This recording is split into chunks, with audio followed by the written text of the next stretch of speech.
Kali ini kita akan bahas DEX daripada Pi Network ya. Tetapi sebelum itu kita ini dulu ya, kita colek-colek dikit lah dengan teman-teman GCP. Saya colek-colek dikit teman-teman GCP 314159 ya. Karena ada beberapa teman GCP itu yang posting menyangkut DEX-nya Pi Network dan tokennya Pi Network itu seolah-olah GCP itu akan terjadi di dalam DEX-nya Pi Network. Jadi saya jadi lucu gitu sobatku. Apa itu DEX, mereka paham nggak sih? Ya.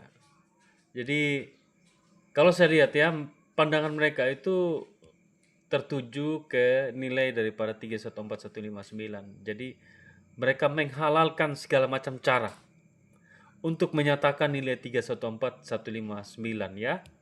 Ya itulah GCP ambassador mereka dan para pemuja GCP. Jadi setiap muncul DEX, muncul pemberitahuan ini, mereka cantol-cantolkan dengan 314159. Itulah kerjaan-kerjaan para GCP ambassador ya, Anda lihat aja sendiri di postingan mereka. Jadi kita langsung ke topiknya ya. Di sini langsung di menepi.com, situs resmi daripada Pi Network. Nanti saya baca lalu saya jabarkan ya. Saya jabarkan terperinci buat teman-teman pionir. Biar paham apa sih yang namanya DEX Pi Network. Desain token ekosistem di mainnet. Token ekosistem Pi adalah token yang dibuat oleh komunitas dan diterbitkan di Pi, yang dirancang untuk mendukung utilitas nyata dan inovasi produk. Pi menekankan bahwa desain jaringan untuk token ekosistem, bagaimana token ekosistem diintegrasikan dalam ekosistem Pi dan digunakan untuk mendukung produk dan layanan nyata, adalah faktor paling penting ketika memungkinkan pembuatan token ekosistem di mainnet ya. Jadi ada ribuan token yang dibuat di DEX-nya Pi Network. Anda buka sendiri di wallet, di testnet. Di situ Anda klik yang namanya more token ya, nanti banyak. Bisa ribuan token yang akan dibuat di atas jaringan Pi Network ya. Dan token-token itu ya, kalau saya baca dari dari ini Pinetwork menepi.com ya, itu khusus untuk utilitas. Jadi ya kita lihatlah sama seperti Fireset Forum ya. Fireset Forum itu kan kita gunakan 1 Pi, kita dapat yang namanya kalau nggak salah 10 token Fireset ya. Kalau kita gunakan 10 Pi, kita dapat 100 token Fireset Forum. Nah, seperti itu. Jadi fungsi dari token itu bisa digunakan dalam ekosistem daripada Pi Network di DEX. Ya, kemungkinan besar juga nanti akan diperjualbelikan di centralized exchange yang ada di DEX juga. Seperti di OKX yang saya pernah jelaskan di video-video saya sebelumnya.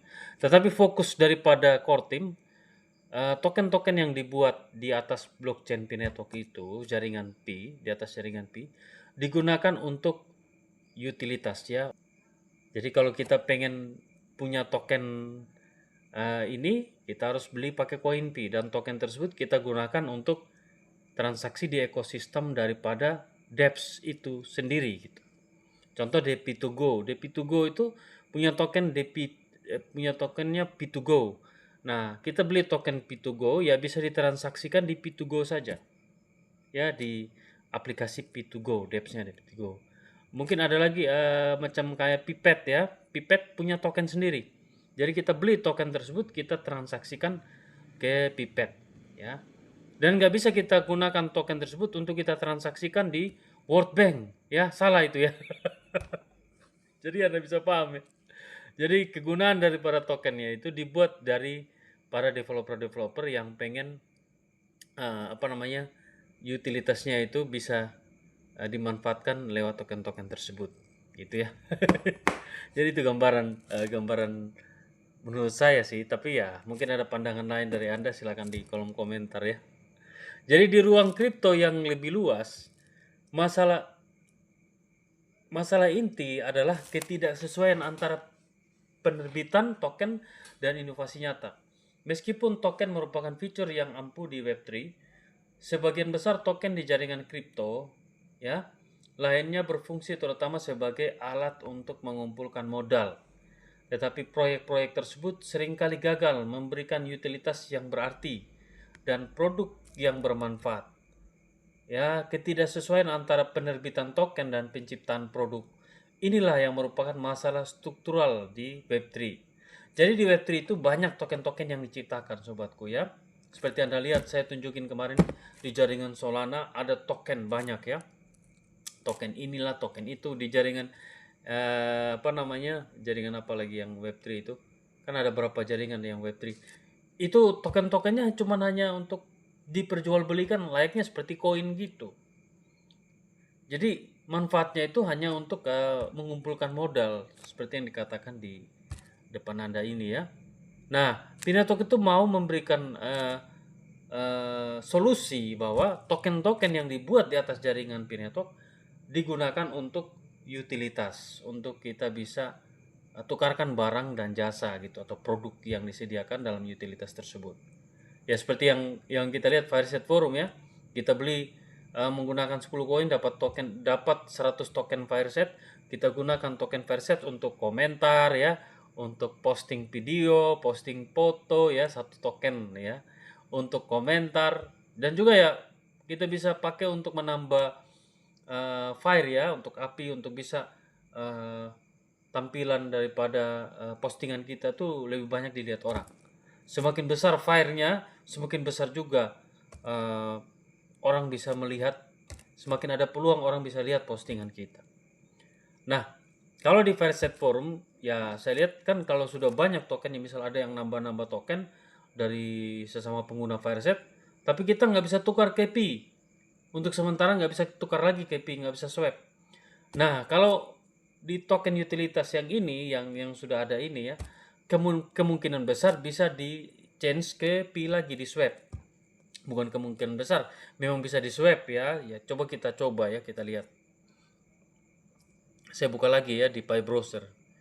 Cobalah kita coba gunakan ya token mungkin salah satu token kita beli pakai apa ya, pakai Pitestnet. Jadi ini coba Pipet ya. Pipet saya mau coba nih Pipet ya. Enable token dulu, kita enable ya. Sudah. Coba kita tes ya. Confirm change ya. Coba. Kita mau beli 1 token PET ya. Kita pakai 0,19 Pi ya. Pitestnet ya. Jadi kita kalau mau ini add market aja. Supaya jangan bingung ya. Coba kita beli 10. Saya masih bingung ini masalahnya. Balance-nya sekian. Ini kan ada max balance-nya.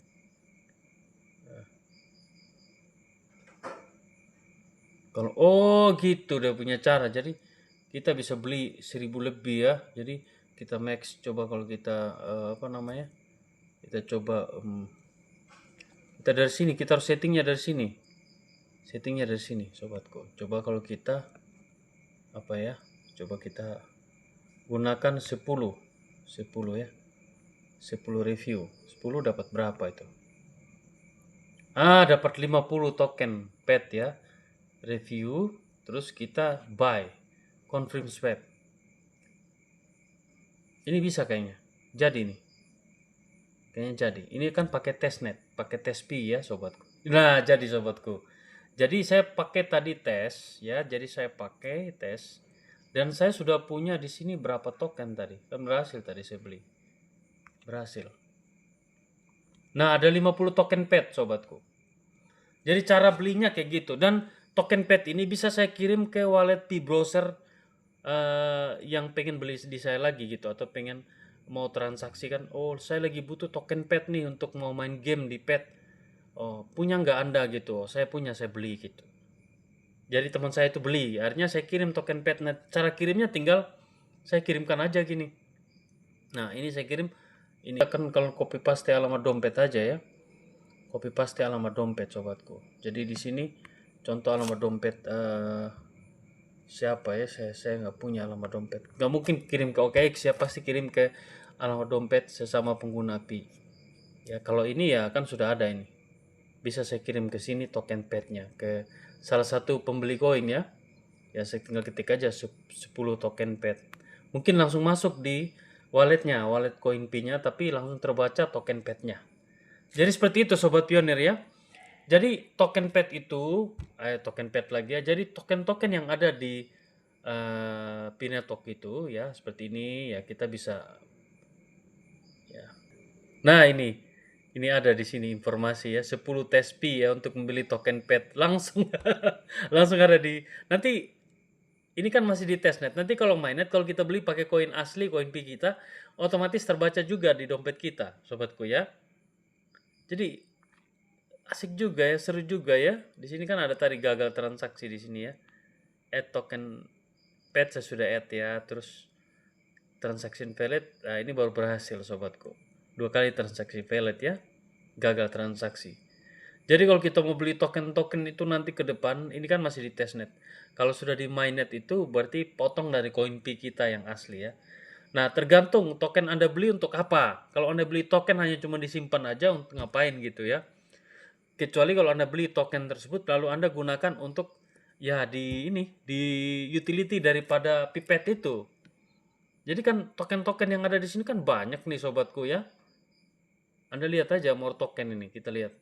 Ini token-token utility semua nih sobat ya. Ya mungkin ada kayak pizza ini kan dia untuk tokennya untuk di mana ya, untuk digunakan di mana kita nggak tahu nanti ke depannya, tergantung dari developernya ya yang mau menggunakan untuk ekosistemnya. Saya juga masih belajar nih. Kita sama-sama belajar lah sobat pionir ya supaya kita sama-sama pintar di Pinetok. Karena Pinetok ini kan memang beda ya. Cara sebenarnya sama-sama kripto, tapi penerapannya itu benar-benar sesuai dengan eh, apa yang selama ini Bitcoin inginkan gitu. Maksudnya kripto inginkan sebenarnya kripto itu jangan hanya pakai transaksi untuk jual beli ya seperti saya lakukan jual beli koin, harus digunakan dalam utilitas ya. Jadi ya bagi teman-teman yang sudah paham ya nanti dipelajari lagi lebih rincinya seperti apa ya. Untuk gambaran umumnya seperti itu dan ya saya sarankan lagi ya. Jadi ini nggak ada hubungannya dengan GCP kecuali kalau Dorisian itu membuat token GCP. Ya nilai tukarnya kan tinggal hitung aja ya. Satu token GCP konversi dengan harga P saat ini di market. Jadi kalau misal kemarin saya hitung-hitung ya sekitar 1.800.000 koin P untuk bisa mencapai satu token GCP. Karena di market kan harganya 2.700 ya, kali aja dengan 1.800.000 token koin P baru bisa mendapatkan satu token GCP. Mana ada yang bisa beli seperti itu ya. Jadi saya bilang likuiditasnya GCP itu nggak ada. Percuma aja kita terlalu berharap.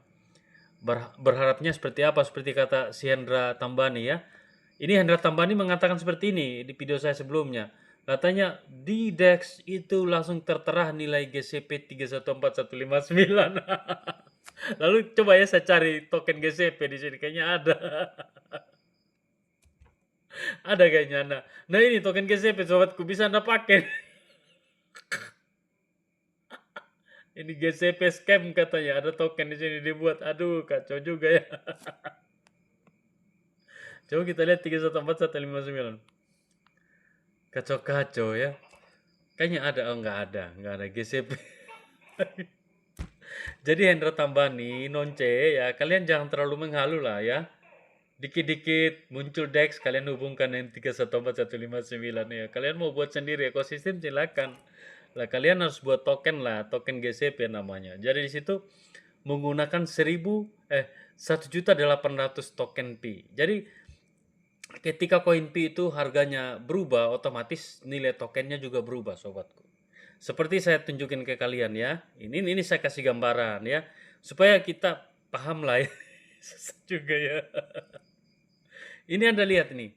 Jadi di sini 10 koin P sama dengan 50 pipet ya. Jadi kita 50 pipet itu berapa ya? Kan gini aja. Kita pakai kalkulator ya. Jadi saya kasih ini ilmu nih buat teman-teman pionir ya. Harga di bursa sekarang kan 2.000 2.700 kita kalikan dengan 10 koin Pi. Jadi 27.000. 27.000 tuh bagi dengan 50 token. Jadi harga per satu token PET tadi Rp540. Itu nilainya. Sampai sini teman-teman sudah paham ya. Jadi untuk menjadi standarisasi GCP 3.159 itu nggak ada. Itu omong kosong, bullshit namanya itu. Penipuan, scam itu yang namanya GCP 3.14159. Jadi seperti hitungan saya kemarin ya, kalau Anda pengen buat token GCP gampang aja Hendra. Nonce, gampang ya. Tinggal Anda hitung aja 5 juta. Anda kan mau ciptakan ekosistem sendiri, ekosistem GCP. Buatlah satu token Pi GCP namanya. Lalu Anda bagikan dengan 2.700 untuk nilai sekarang, nilai nyatanya 2.700 nilai di bursa. Itu yang digunakan sobatku. Jadi untuk bisa mendapatkan satu token GCP, Anda harus punya 1.851.000 ya koin Pi. Satu Pi GCP sama dengan 1 juta ya di sini ya. Nanti akan tertera gini. 1 Pi GCP sama dengan 1.800.000 koin Pi. Jadi kalau harga Pi naik, maka koin Pi-nya juga akan makin dikit yang kita belanjakan untuk membeli 1 Pi GCP. Sudah paham ya? Semakin naik harga Pi di market bursa, maka semakin semakin berubah juga ini di sini. Kita nggak butuh banyak koin Pi lagi untuk membeli token GCP. Teman-teman sudah paham ya? Jadi standarnya itu tetap menggunakan nilai yang ada di bursa, karena di bursa itu ada kapital pasarnya. Ya, tetap menggunakan nilai itu. Oke, sampai sini teman-teman sudah paham ya. Jadi kita baca lagi sedikit sebelum saya tutup nih di sini. Ya, memiliki posisi untuk menyediakan, ini kita baca nih ya. Ya, menciptakan produk ini merupakan ini. Pi memiliki posisi unik untuk menyediakan jalur yang berbeda karena sumber daya kolektif yang dimiliki jaringannya, misalnya komunitasnya besar dengan pengguna nyata untuk produk nyata. Pendekatan Pi adalah mengintegrasikan token kripto secara langsung ke dalam proses evaluasi produk dan inovasi.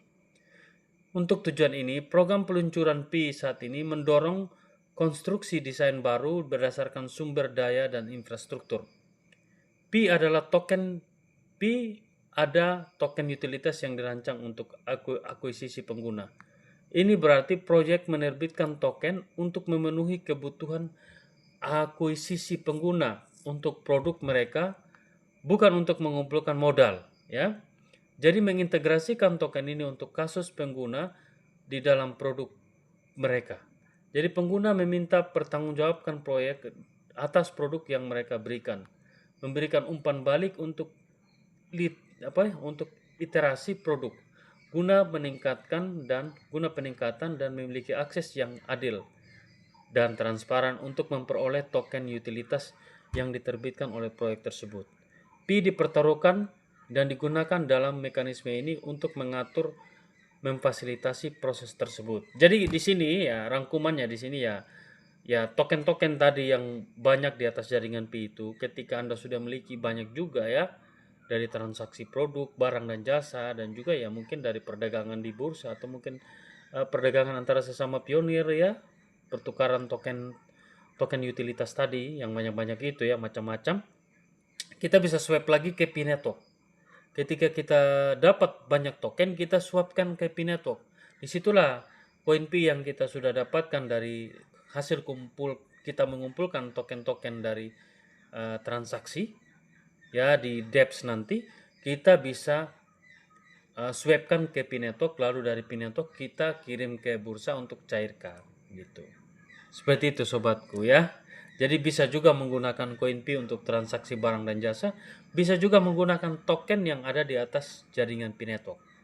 Ya mungkin ini sudah ada gambaran. Kalau ada pertanyaan, mungkin pengen diskusi sama Yosua, pengen telepon-teleponan, ya kontak aja nomor WA saya di 081237727096. Siap bantu untuk teman-teman pionir di seluruh Indonesia. Ya, support pikiran saya ya. Ya, mungkin kita bisa sharing-sharing ya.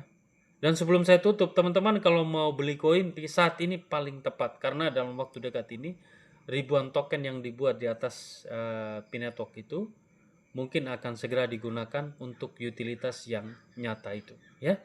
Ya, mudah-mudahan ya semua yang direncanakan oleh core team ini, yang sudah dikerjakan oleh core team, bisa meningkatkan nilai Pi yang sudah ada di bursa saat ini ya. Capital pasarnya bertambah lagi ya, karena capital pasar Pinetok itu kan selama ini masih dibentuk di CEX. Bagaimana capital pasar itu dibentuk di DEX lagi, lalu dibentuk di utility lagi, kan luar biasa kan. Jadi semakin luas kapitalnya, semakin besar harga Pi akan berkembang di masa depan ya. Jadi mungkin dari sekarang 2.700 naik lagi ke 10.000, naik lagi ke 15.000, sampai satu koin bisa 1 juta rupiah.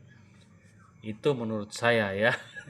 Tapi kalau udah teman-teman ada pemikiran yang lebih ini, bisa diskusi, bisa tanya-tanya lah, mungkin bisa sharing ke saya juga. Saya butuh ilmu juga dari teman-teman ya yang sudah sangat paham dengan Pinetok. Tetapi jangan konsultasi menyangkut GCP ya. Kalau Anda pengen mau mau mengedukasikan saya GCP, jangan ya, karena saya akan mentalkan Anda gitu. Karena nggak akan masuk di pikiran saya ya. Kalau mau edukasikan saya hal yang mengenai kripto, mengenai Pinetok yang positif, yang di luar GCP 314159, silakan monggo. Nomor saya di 081237727096 ya, ada di di tombol WhatsApp di bawah video ini ya, dan juga di kolom komentar. Sampai jumpa di video selanjutnya. Oke, bye.